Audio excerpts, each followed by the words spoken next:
Todos os dias há um crime novo. Novo cenário. Novos suspeitos. Novas pistas. Sudocrime, o novo jogo do Observador. Descubra quem foi com a lógica do Sudoku e faça justiça pela sua cabeça. Na secção Jogos em observador.pt ou na app. E o livro com 100 jogos já em pré-venda.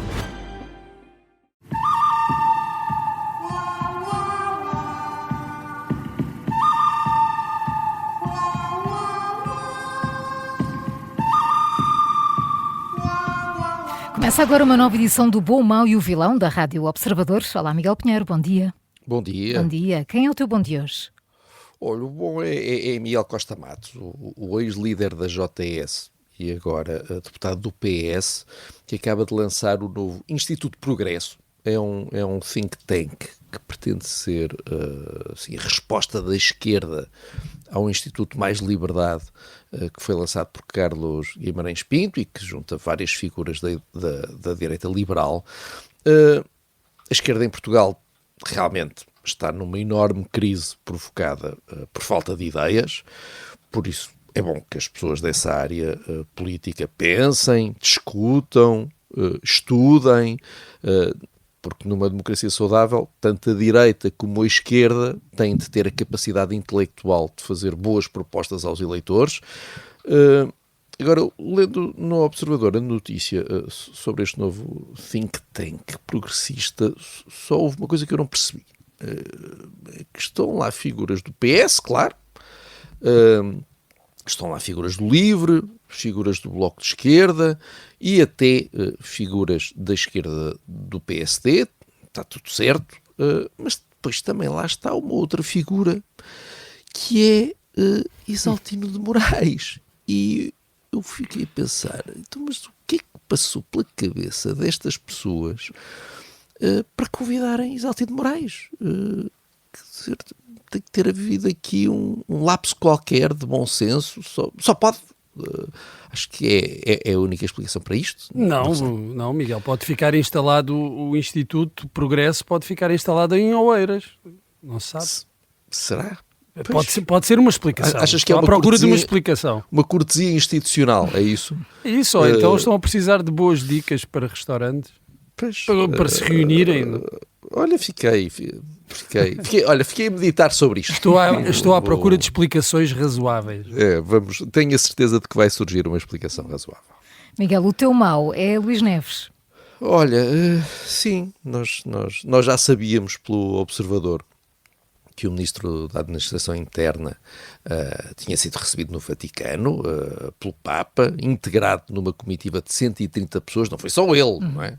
130 pessoas, a convite, e muito bem, do Bispo das Forças Armadas e das Forças de Segurança.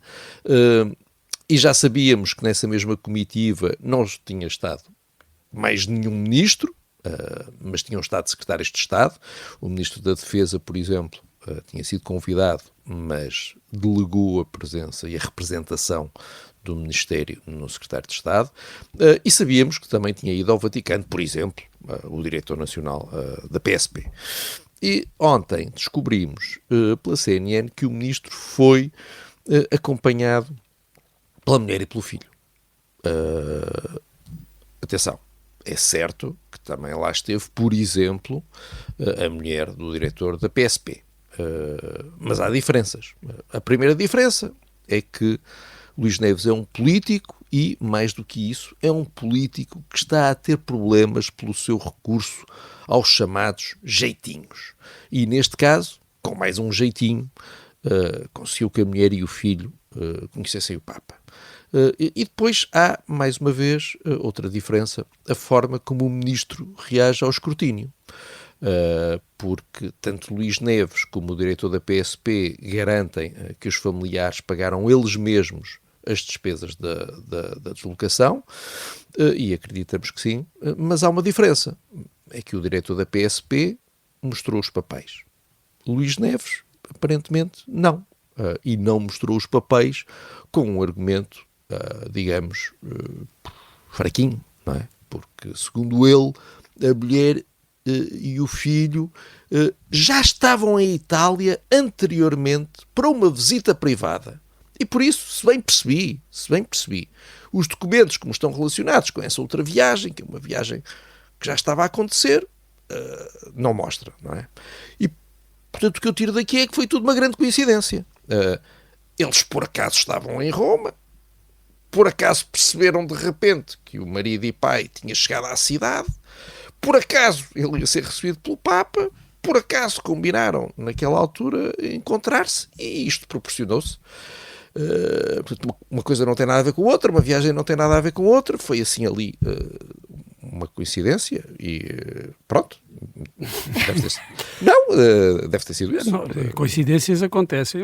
Apesar de Claro. dizia o título de um célebre livro, que não há coincidências, se calhar as coincidências acontecem, mas há aqui um problema. Luís Neves tem tido vários problemas, mas tem um problema muito particular com os papéis, com os documentos. Ele tem um problema em mostrar os papéis. Ou então anda aos papéis.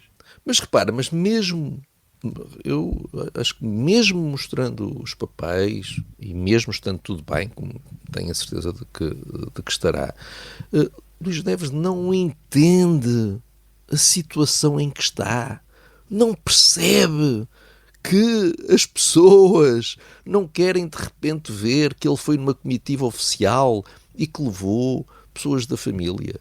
Mesmo que isso tenha sido feito por outras pessoas da comitiva, ele não percebe que está numa situação de especial fragilidade política. É assim tão difícil entender isto. Não há ninguém que lhe explique isto naquele Ministério. Pronto, A resposta é não percebe. Pelos vistos, não percebe. Não, e esse é que é o problema.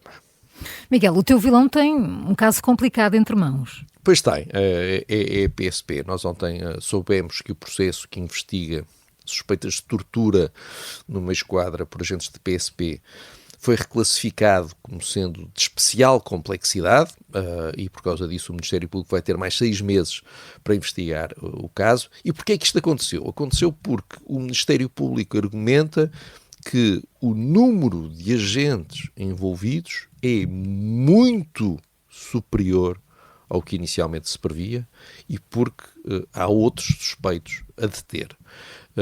Convém notar que neste momento já há 23 arguidos no caso, não é um, não são dois, não são três, são 23.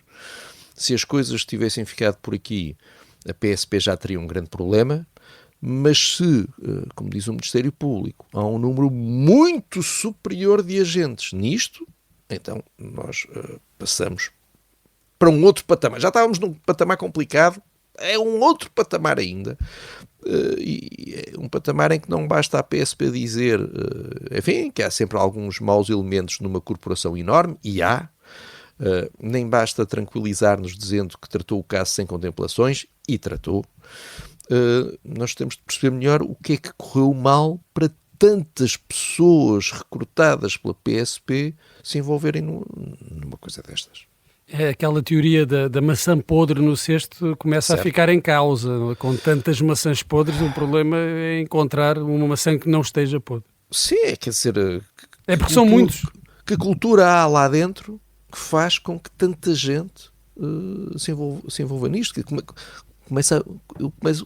pode começar-se a suspeitar de que há um problema cultural, por assim dizer, dentro da PSP. E isso, quer dizer, essas suspeitas, esses receios têm de ser afastados.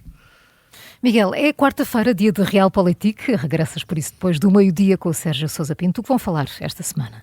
Olha, vamos conversar um bocadinho sobre o debate político à volta das pensões. Nós, na semana passada, falámos sobre o relatório, mas agora queremos falar um bocadinho sobre todo este debate, todo este alvoroço. E também queríamos conversar sobre 2 temas internacionais de atualidade. Um é a ruptura das negociações comerciais entre os Estados Unidos e o Canadá, enfim, o que é que isso significa e que implicações é que pode ter até para nós. E também esta nova fase da guerra contra o Irão, que é o cerco económico. O dia-a-dia económico, não é? Certo. E também que consequências é que isso pode ter para nós. Realpolitik para ouvir, como sempre, depois do Jornal do Meio-Dia, quanto ao bom, o mau e o vilão desta quarta-feira. O bom é o deputado do PS, Miguel Costa Matos, o mau é Luís Neves e o vilão de hoje é a PSP. São as escolhas do Miguel Pinheiro, num episódio que daqui a minutos também fica disponível em podcast.